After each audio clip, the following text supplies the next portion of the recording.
This is Kathy Biehl of EmpowermentUnlimited.net with Astro-Insight for the week of March 6, 2023. This is when the action finally starts. All of the change everybody's been talking about, the pressure you've been feeling for a gear shift, for a new phase, for something, please, to be different. This is the week it starts. There are several aspects that are like switches flipping that are sudden shifts, sudden changes, sudden breaks in the way that you have been feeling. You can expect if it's been low and depressing and heavy for you lately, which has been the case for a lot of people who have placements at the ends of the fixed signs, particularly the end of Aquarius, the end of Leo. Those feelings of heaviness and futility, and I don't think I can go on any longer, break this week. Uranus is a factor. Uranus, the guy who changes the way we look at things, throws lightning bolts, breaks open locks, shifts our perspectives into a direction that perhaps we hadn't considered before. Uranus is in a sextile or an opportunity aspect at the beginning of the week and on the weekend.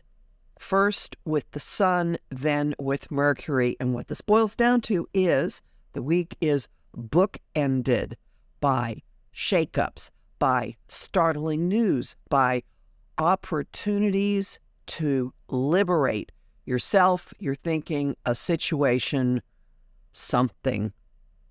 On the 7th, the full moon in Virgo also gets help from Uranus, but the difference between the bookends and the full moon is the bookends require you to actually reach out and grab the lightning strike. The full moon has it wired into it. The full moon in Virgo is in a pretty close trine to Uranus. It is the next to last in a sequence of full moons at 16 degrees of their sign, all of which are in a relationship with last November's Taurus full moon lunar eclipse. This particular one brings easy, organic, seemingly effortless change, and it is all about boundaries. The generally emotional full moon is in an intellectual energy, an intellectual sign of Virgo, known for an ability to be objective, to look at situations, chew on them, and see what could be better. This is not to say that Virgo doesn't experience feelings, but it tends to be a much more analytical approach. And a full moon in Virgo often has moments of, nope, that's it. And this one has a big sequence of them because of the trine to Uranus. Things that have been rocking, that have been destabilized since November are toppling easily, naturally. The shaking up is finally getting to them. This could be your emotional reaction to situations and realizing, nope, not going to tolerate that anymore. No apologies, just I'm done. And there may well be a very big collective piece to this because the contact of this full moon at 16 degrees is to the lunar eclipse that took place on Election Day in the U.S. And right after the moment of fullness occurs, the first of this month's gigantic shifts occurs. Saturn leaves Aquarius, where it's been for the past 3 years, during the pandemic, during the lockdowns, during social distancing, during so much of life, so much of socializing going online, and Saturn moves into Pisces. Structure is coming to the interconnectedness of all existence. The last time we experienced this was 94 to 96. Once Saturn gets into Pisces during 2023, it's only going to travel as far as it did during 1994. It might be fun, useful, productive to think back to what was going on in your life at that time, what was going on in your world at that time. These are seemingly incompatible archetypes, one being focused on structure and order and rules, and one being boundless, covering the entire planet, covering all of existence and reality. Perhaps form and structure will come to imagination and to creativity.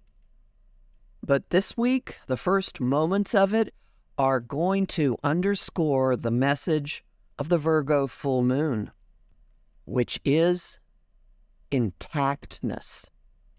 Remember the old saying, good fences make good neighbors. All of this emphasis on boundaries and change does not doom healthy, solid, good, flourishing relationships. In fact, it promotes their health and their solidity and their flourishing. And proof of that comes as the weekend starts on the 11th, when Venus and Mars make an opportunity aspect or a sextile. Mars is actually ruling this show because Venus is in Aries, the sign he rules.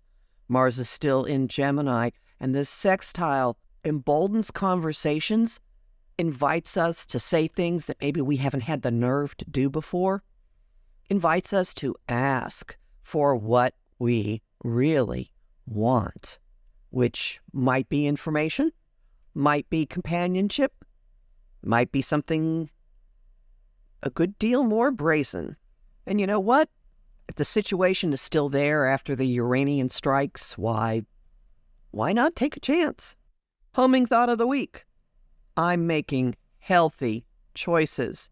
Song of the week, Pure Imagination, the song that Gene Wilder sings as Willy Wonka. In the movie Willy Wonka and the Chocolate Factory, you might enjoy Jackie Evancho's version of it.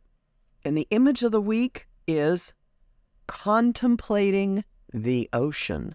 You'll learn more about this in my forecast for the Virgo full moon and the month of March, both of which are already up at my site, empowermentunlimited.net, where you can sign up for my mailing list and book a session with me. I'm Kathy Biehl, a professional astrologer with more than 30 years' experience. I host the show Celestial Compass on Om Times Radio on the first and third Monday of every month at 5 p.m. Eastern. And this Monday on the 6th, my guest is Alex Miller of Alex's Asteroid Astrology, and we'll be checking in on current events and updating the predictions that we discussed around last election day. I host lively conversation on Facebook on the page Empowerment Unlimited and in the group the Astro-Insight Lounge. I have lots of bonus content at patreon.com/Kathy Biehl this month, including an analysis of the March equinox chart. And I'm really grateful to the people who support my work there. I'm on Instagram at @KABiehl and on YouTube at the Professional Aquarian channel. Talk to you next week.